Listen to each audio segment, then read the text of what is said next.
For 11 months, a crooked tooth cost more than a car. This man had one. The file calls him Subject 17. He entered the first public machine to fix it.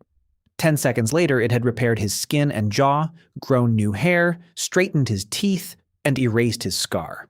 Then almost everyone on Earth bought the same perfection. And that was when attraction stopped working. Scars became luxury goods. Old family photographs went underground. 1 year later, 17 came back to the machine. Not for a better face. For the damage it had taken. To understand how a man ends up paying to be broken, you have to go back to the queue. It looked like a scanner with a chair inside it. You sat down, the door closed, and 10 seconds later, somebody else walked out. The first unit cost $50,000 and the waiting list was 11 months long. The second year it cost $9,000, the third year it cost $99,000, and there were 4 of them in every shopping mall, between the coffee place and the phone repair kiosk. The queue for the first public unit started forming 2 days early. People brought folding chairs. A man near the front was asked why he was sleeping on a pavement, and he said he had already waited 31 years, so he could wait 2 more days. And people went. Of course they went. You would go 10 seconds and you would never again have to think about the thing you have been thinking about since you were 13. The man in the chair of the first public unit was recorded as Subject 17. He was not famous. He was not chosen. He worked nights, he had a crooked front tooth, and a small scar over his left eyebrow from a bike he crashed when he was 9. He went in for the tooth. He came out with the face of a man who gets promoted, and on the recording, for about 2 seconds you can watch him look down at his own hands and stop smiling, because on the way out, he passed the next 4 people in the queue. They were walking out with the same jaw he had just paid for. By the end of that year, 1.4 billion people had been through a chair. Beauty was no longer a receipt for anything.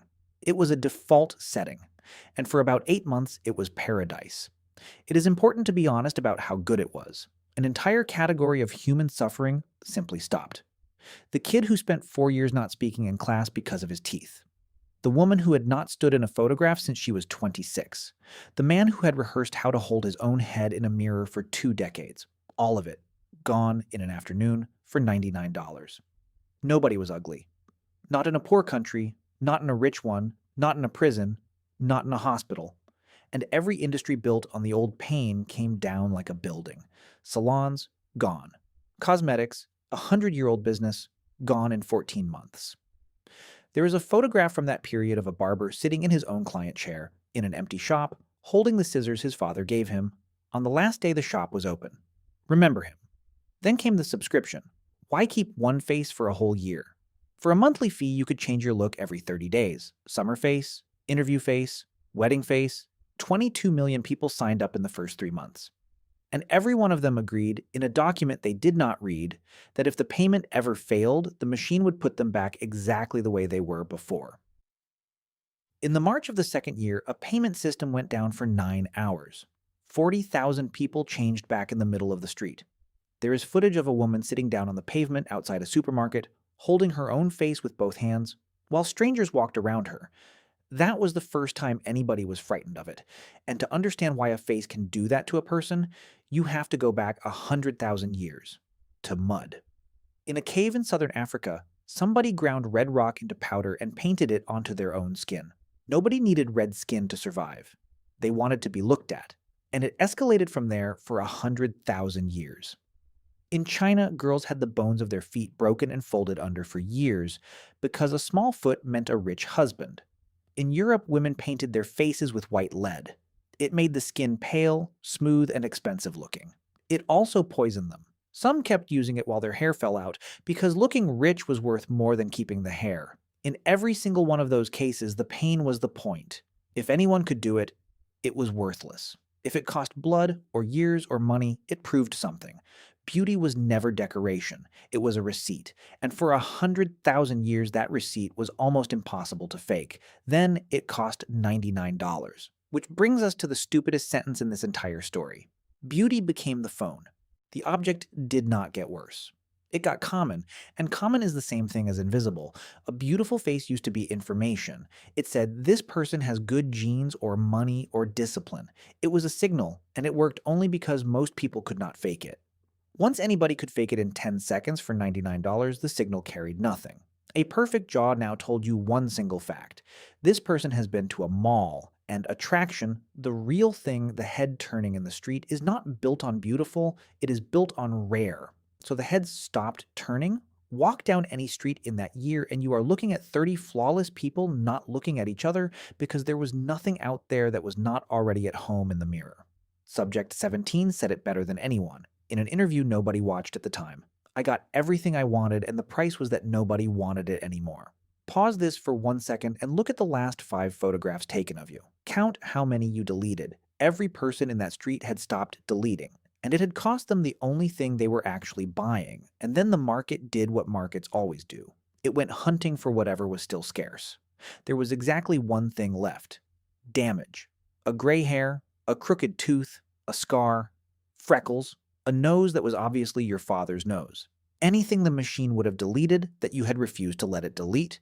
In 18 months, the meaning of an imperfect face flipped completely. It stopped meaning this person is poor. It started meaning this person did not need it. Rich people began paying surgeons to put the damage back. There was a clinic charging $40,000 for a broken nose that healed slightly crooked, with a 2-year waiting list. For 11 months, the most expensive thing you could buy on this planet was a bad tooth. There is a photograph from that year of a woman at a party with gray roots showing on purpose, and every flawless person in the room is looking at her the way people used to look at jewelry. A black market appeared for old photographs, not famous ones.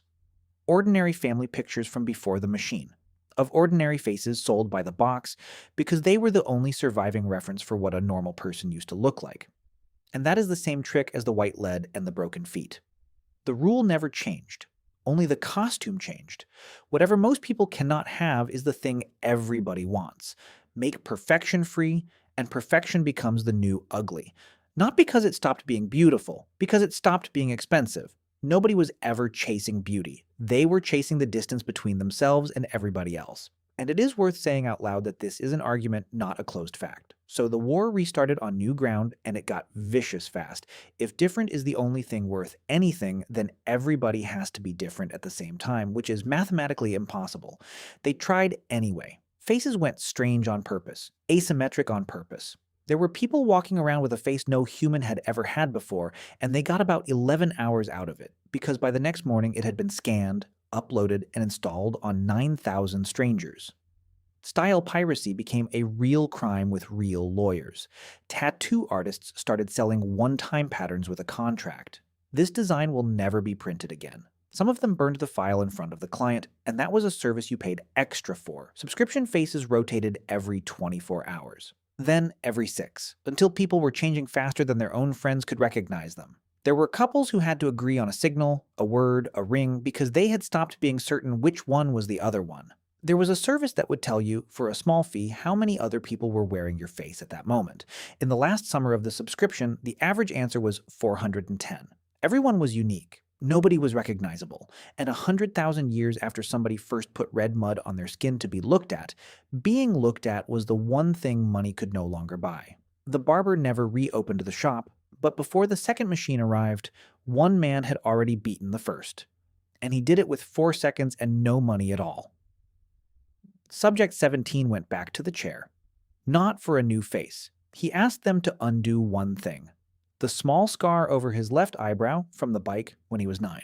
He wanted it back exactly the way it was. The machine still had it on file. It took 4 seconds. And the recording of him walking out of that mall is the reason anybody remembers his name. Because you can watch an entire corridor of perfect people turn their heads, one after another, at a man with a 2-centimeter scar. He did not become beautiful again. He became information again. Humans never wanted beauty. They wanted what beauty could buy them: being seen, being chosen, being first. The machine handed that to everybody, and by handing it to everybody, it destroyed the only reason anybody had ever wanted it. So answer me one thing before you go. If that chair opened tomorrow and it was free, what is the one thing on you that you would keep?